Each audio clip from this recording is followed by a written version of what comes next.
What's up, everybody, and welcome back to another episode of the Unbearable Podcast. And today I'm joined with the only Saints fan I know, Alex Drabik. What's going on, Unbearable Podcast Nation? My name is Alex Drabik, also known as the best Saints fan in the nation. You know what I mean? Greatest Saints fan ever. Been a fan since 2017 when I was a baby. You know what I mean? So he's been through the highs, he's been through the lows, he's been through the the no call. The biggest highs and the biggest lows. I swear. So we're going to be talking to him about the Saints free agency and what he wants to see in the upcoming draft. So without further ado, Alex, how do you think the Saints free agency has gone so far? All right.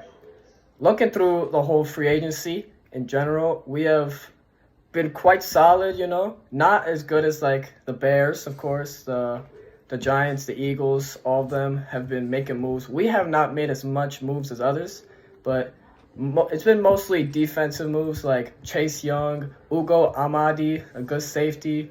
But we have picked up a lineman named Olisemeka Udou.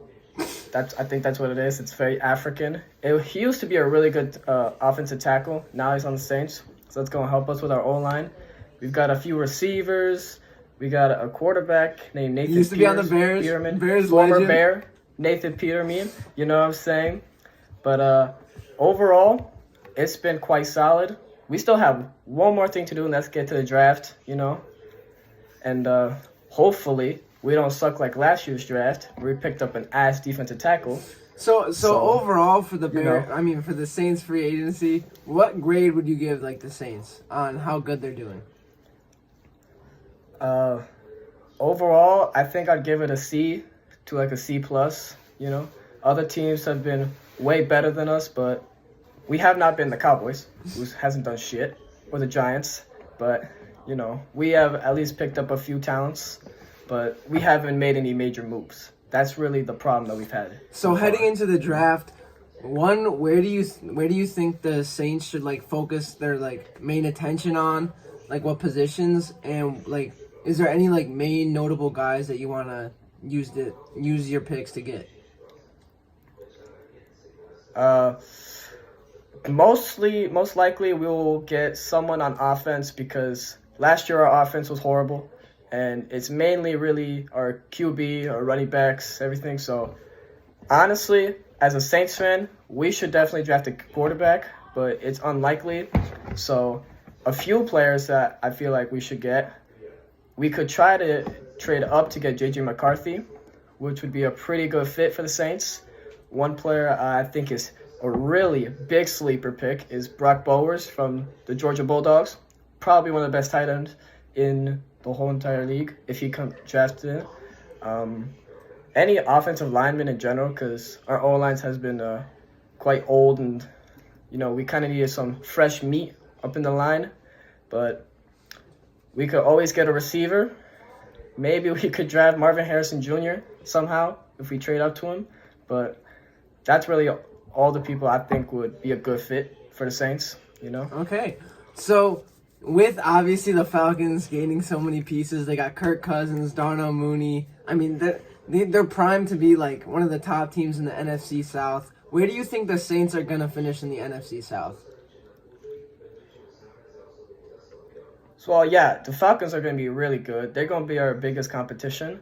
I believe that we could be second in the NFC South behind the Falcons, but honestly, if we could pick up somebody good, we might make it to the first. We might make it to the fourth seed, but it's highly unlikely. You know, Kirk Cousins is a good quarterback. Bijan Robinson's nuts. Darnell Mooney is good, but I see ourselves going like 9-8 and making the second seed in the NFC South. So where do you think like the floor and the ceiling is? Like how good do you think the Saints can be and how bad do you think the Saints can be? So recently, we've been very consistently mid. So I think it's going to be the same thing this year. So I think our floor will be about 7-10, 6-11. I would say about there. And I think our ceiling would be 10-7. or about 9-8. So we're supposed to be in the middle, like always. So I believe that's where we're gonna be this year. And you also touched on the quarterback situation in New Orleans, obviously having Derek Carr right now. Where do you think the Saints quarterback situation is right now, and how would you ideally, as a Saints fan, how would you like to see it progress?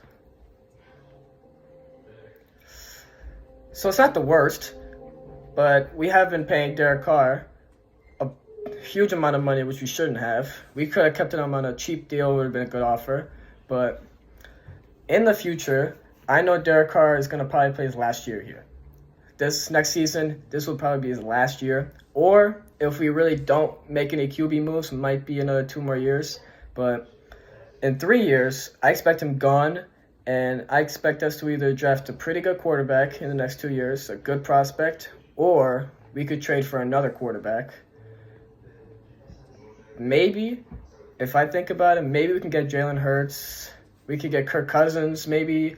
I don't think we're going to get any young quarterbacks because we don't have that much value on the team to get these young quarterbacks, these young star quarterbacks, but there's always a shot. And always. Last and final question. I know it's not really about the Saints, but is there any team that it's kind of like two answers. Do you think there's a team that was bad this year that's going to jump up and really surprise people? And do you think there was a team that was really good last year that's going to kind of hit rock bottom this year and not many people are going to realize? That's the easy answer. So a team that was bad last year that I think would be good is the Jets. 2 reasons why. It's because Aaron Rodgers is coming back, and he's a great quarterback overall. And also is because many of their best players were injured half the year, really not really working. They're a young team, so I think they're going to progress even higher up. And with Aaron Rodgers, how good he is, his leadership, I think they can make a good run in the playoffs. Now, a good team that I think is going to fall off, honestly, there's not that much, but the only team I could think of is the Buccaneers. Because I know they were actually a very surprising team. They somehow made the playoffs, beat many of the teams, and made it to the championship. But with many of their star defensive players gone and Baker Mayfield really being untrustable, I see them going down to a 5-win team, maybe a 7-win team, but they're not going to be good this year. Okay, well, thank you, Alex, for your NFL input. Maybe we see him on another episode talking about hockey, because as you can see, he is a hockey player with the jersey in the background. But until next time, thank you, Alex, for coming on the Unbearable Podcast. And until next time, Thank you, don't Nathan. forget to bear down. Bear down, baby.